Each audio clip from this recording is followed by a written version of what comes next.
Olá, galera, tudo bem? Me chamo Ivete Luna e sou professora do Instituto de Economia da Unicamp.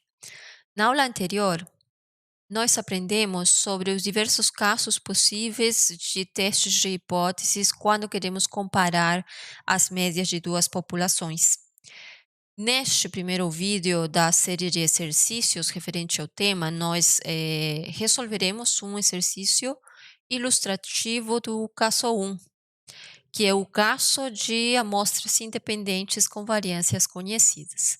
Então, o enunciado diz assim: uma organização acadêmica afirma que há uma diferença entre a média da renda de homens e mulheres no Brasil e supõe que os desvios padrão populacionais são 800 e 750. Ou seja, se tratam de amostras independentes, né, com variâncias conhecidas.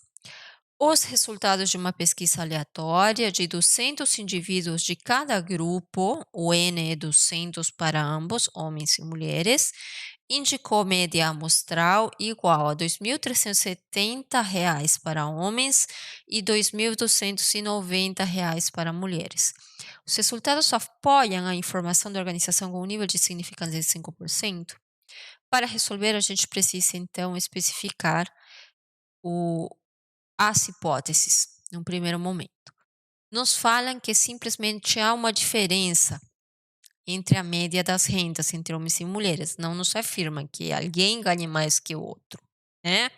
Então, se trata de um teste bilateral de diferença de médias. Para dar continuidade, então, com a solução, a gente passa aqui para o meu quadro, onde a gente tem um enunciado e todos os parâmetros ou as informações, né, que nos foi dado ou que foram dados no enunciado do problema. Num primeiro passo, então, como está aqui, definimos as nossas hipóteses nula e alternativa.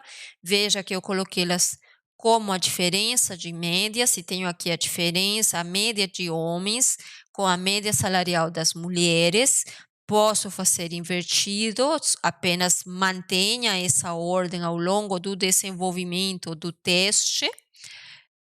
E num segundo momento, deixa eu consertar aqui, nós identificamos, né, que temos conhecimento das variâncias populacionais, portanto, estamos ante o caso 1 de amostras independentes com variâncias conhecidas.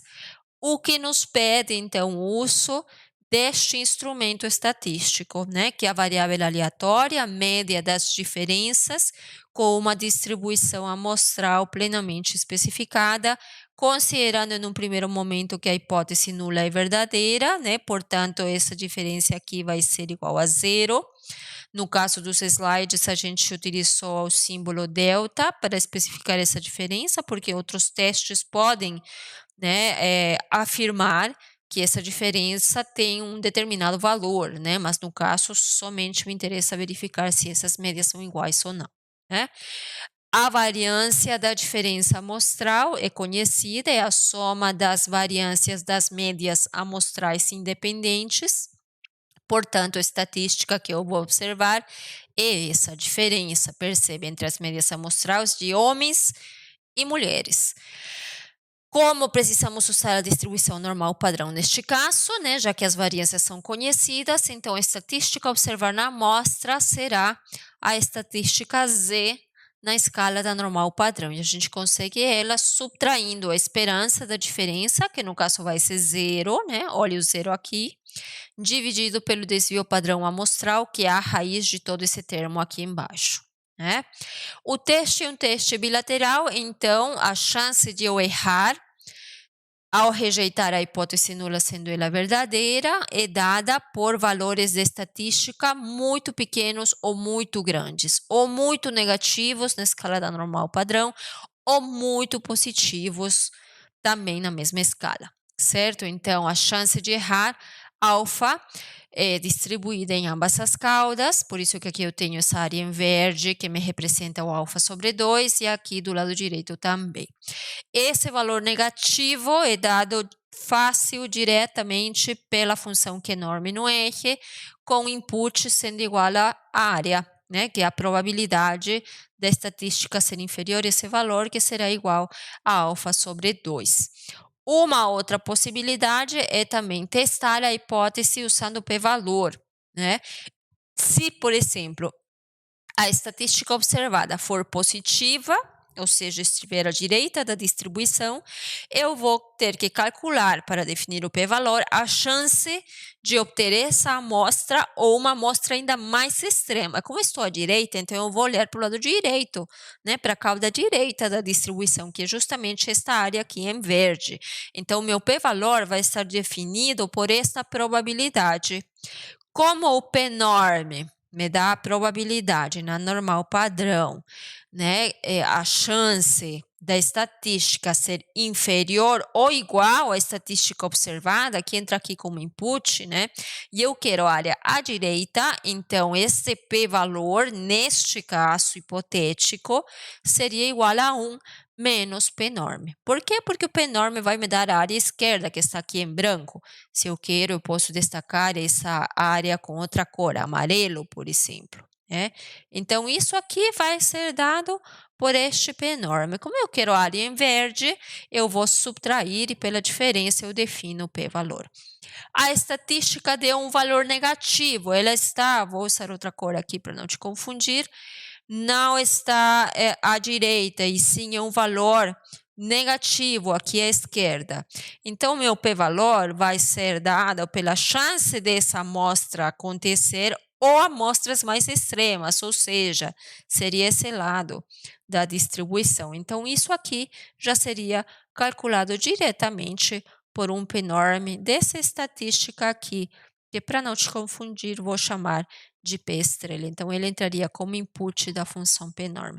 Então, perceba que no caso de usar o p-valor, eu não tenho como distribuir, né? Porque o p-valor, por definição, é a chance de ocorrência da amostra que de fato estamos usando, ou amostras mais extremas, né? Então, eu sempre vou olhar para uma das caudas, não simultaneamente para as duas. Até poderia fazer isso, alguns livros comentam, mas não é recomendável, até porque o p-valor é uma probabilidade. Se a probabilidade for maior a 50%, e você duplicar para considerar a bilateralidade do teste, você vai ter uma chance superior a 100% de ocorrências, o que não é possível, né? As probabilidades variam de 0 a 1, né? Então, se ficou confuso, para um pouquinho para pensar, né? E pensa assim, no caso em que o p-valor me desse mais do que 50% e eu considerasse duplicar no caso de um teste bilateral, como é que eu interpreto esse valor? Tem como, né? Então pense assim, resumo disso, quando se trata de p-valor, você olha sempre apenas para um lado da distribuição, para uma das caudas, no caso da normal ou da t-student, tá? E no caso daqui quadrado também, tá bom? Muito bem, vamos resolver então esse exercício, agora que já definimos toda a nossa sequência, né? Eu vou voltar aqui para a minha... eu vou para o R, né? Eu já passei aqui o enunciado, já deixo claro que se trata de um teste referente ao caso 1, de todos os possíveis quando se comparam duas populações. Tenho aqui todas as informações colocadas, as hipóteses nula e alternativa, olha como eu coloquei aqui, né? A hipótese a média de homens é igual à média salarial de mulheres, ou ela é diferente. Ou, alternativamente, a diferença de médias entre homens e mulheres é zero, ou seja, o nosso delta é igual a zero. Caso contrário, essa diferença é positiva. Deixa eu só aqui fechar um pouquinho. Ok. Muito bem, a estatística que usaremos, já falamos, é a diferença, a média das diferenças, né? A diferença amostral, né? A média das diferenças. A variância, né, vai ser dada pela soma das variâncias das médias amostrais independentes, né? Então, nós já sabemos como calcular isso. Eu estou especificando aqui simplesmente pro forma, para enfatizar o fato de que essa diferença pode assumir um valor, no caso de justamente querer validar isso, você pode testar, ó, a diferença das médias salariais entre homens e mulheres é de R$ 150, então esse delta vai ser igual a 150, né. No caso, só quero verificar se elas são iguais ou não, portanto essa diferença vai ser zero no caso de elas serem iguais, né. Por p-valor, eu vou olhar para a estatística observada já na escala da normal padrão, perceba que a estatística Z vai ser igual a 1,032.